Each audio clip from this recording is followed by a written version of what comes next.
OK，có hít phép không?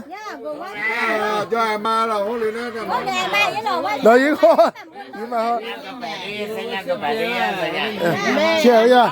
Tôi có quà, tôi có quà, đi phổ trên video nha, đi phổ trên rồi, đi phổ trên video. Let's go. Let's go. I'm done Bên đây ý rất gu rồi.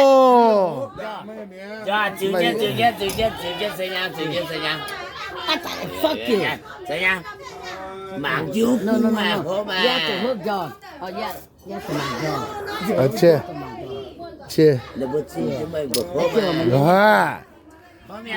Đây, vị trí thế. Chiều nào là chiều nào?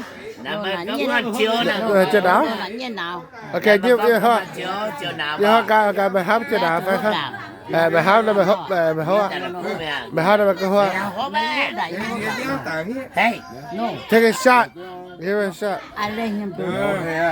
hồi cho hổ đằng, cho nó ở mà mày cái này. Đây mà.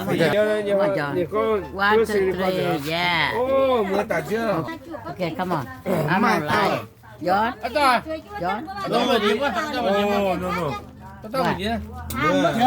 Chưa. Cho con hốt bé cho con. Hốt tao mấy gì mấy cho con. Let's go. Tập ra tôi qua. Đó.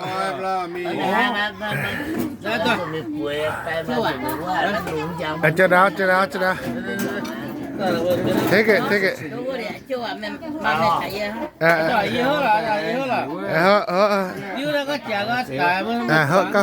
Có.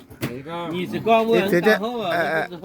個切，佢有冇好啊？丟他媽光啦！Oh shit! God Oh, I like it. Yes, I like that. Bữa nay ok